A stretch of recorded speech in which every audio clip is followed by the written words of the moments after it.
sindinakakamisidwe kumano kune kufuna kwanga kwa ine chifukwa chakuti chithandizo chimandisowa. Mavuto amene ndakumana ndoti 40 munthu yeye anali wamkulu ine ndinali mwana. Child marriage is not a strange phenomenon in the country.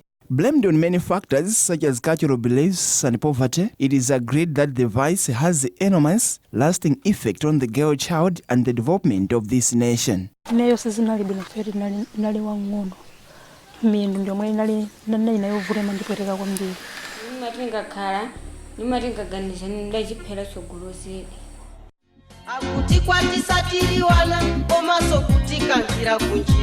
It is against this background that government drafted in the marriage age provision in the recently adopted Marriage, Divorce and Family Relations Act. The act raised the marriage age from 15, a provision that is stipulated in the Constitution, to 18.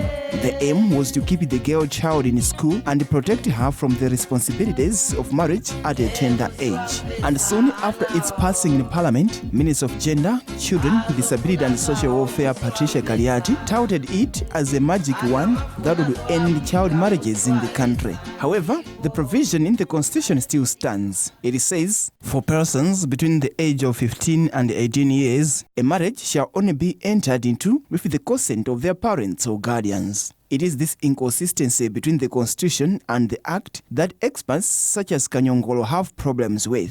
Yes, there is an inconsistency, and in my view, the inconsistency arises because on the one hand, the Constitution says that a person who is below the age of 15, or it implies that anybody below the age of 15 can get married, because the Constitution says the state shall discourage marriages of people below 15. It even talks about people between 15 and 18, they can get married as long as they have the consent of their parents. The new act on marriage suggests that nobody can get married below the age of 18. In my view, therefore, there is some kind of inconsistency between the two.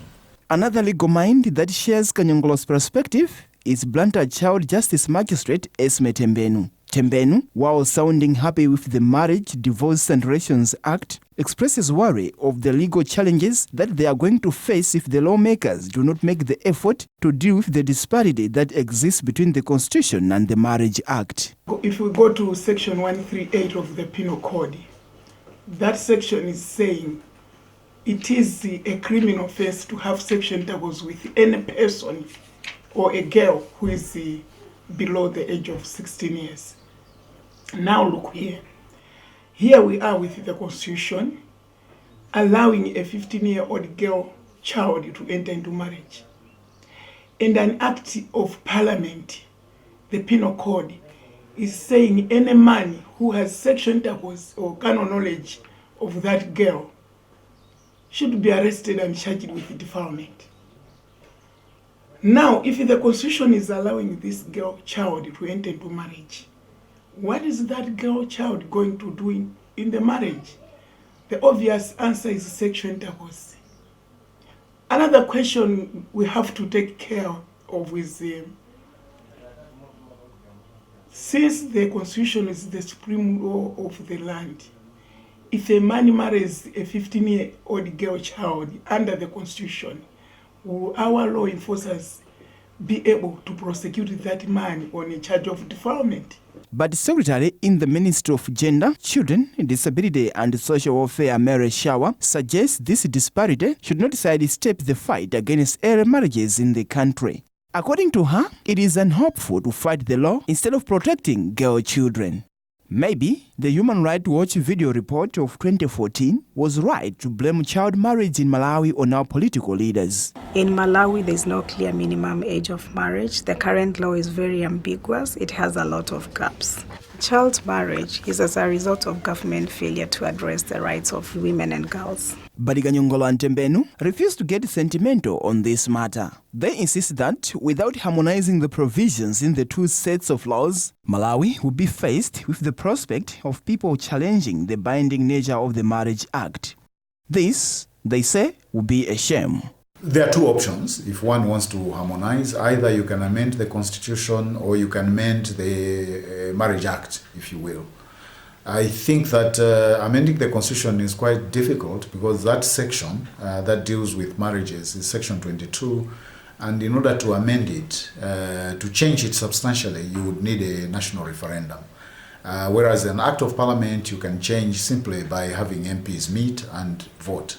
So it depends on what choice we make as a nation. Perhaps in the interest of protecting children, we might consider that it's worth the effort to have a national referendum to change this provision. What should be done, that's my proposal, is just to remove Section 22, subsection 7 of the Constitution, so that there can be no legal child marriage age in Malawi.